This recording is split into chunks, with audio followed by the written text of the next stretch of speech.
And welcome to the River Tuesday. My name is Ruben and this is my review for Netflix's new original Nigerian series, Shantytown. Let me know in the comments below, were you excited about this? Had you even heard about this one? Did it crop up on your Netflix algorithm? Is this something that you've not even used to? Have you even heard of the word Nollywood? Let's jump in. A group of courtesans attempt to escape the grasp of notorious kingpin, but politician corruption and blood ties make freedom a near impossible goal. This is one of those series that is short-lived, but also you wish was shorter. It's one of those series that you come away from thinking, I really need a shower. It's dark in the darkest way, from drugs, sex, brutality, slavery, prostitution, all the nastiness within something of a shantytown governed by a guerrilla warlords type of dude, Scar.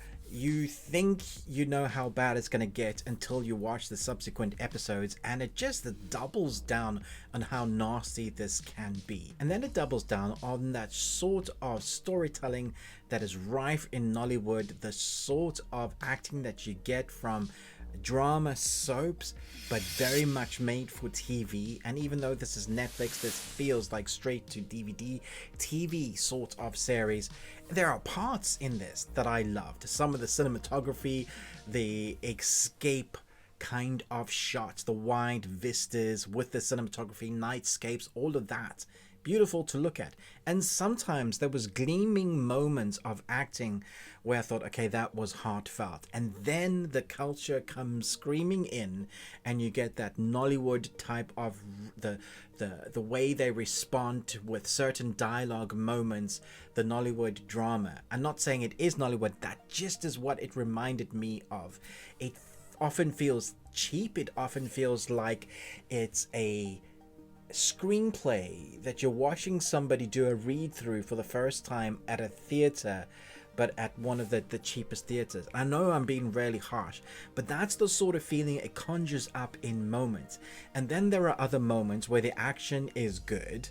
Counter that, where the action, the choreography is so bad you can see them actually miss and not connect with the person, or you see a woman take down a big dude and there's no ways in your mind you're thinking that actually is never going to happen. There's a lot of disbelievability, a sense of you need to push a bunch aside to be able to believe what you're watching is real. And that's weird because the juxtaposition of that, how it starts out, is so horrific and horrible to watch that you just want the story to move on, but it keeps doubling down on the nastiness. And in this day and age, I'm surprised at how much stuff they get away with or what they showcase. I guess they're trying to showcase how bad it is, and somebody, a protagonist, to try and escape this life. A number of people, but somebody, one particular, is trying to escape. But then the politicians, the people in power, you know, they have their own sort of power group dynamic, or a law into their own. That's nothing new. I grew up in South Africa for 16 years. Although I am white, I had lots of black friends, colored friends. That's not even the right term that you should be using these days, but that's the sort of kind of world I grew up post-apartheid. Not quite in apartheid, I was taken out, or I didn't really see much of that world, but I have a lot of friends and family that kind of grew up in that. I've been to shantytowns. I understand the culture within, and it does that well in this series. I think it showcases that lifestyle very well, and once you're in it, it's very hard to escape it. That storyline is done well. It's just how it's executed.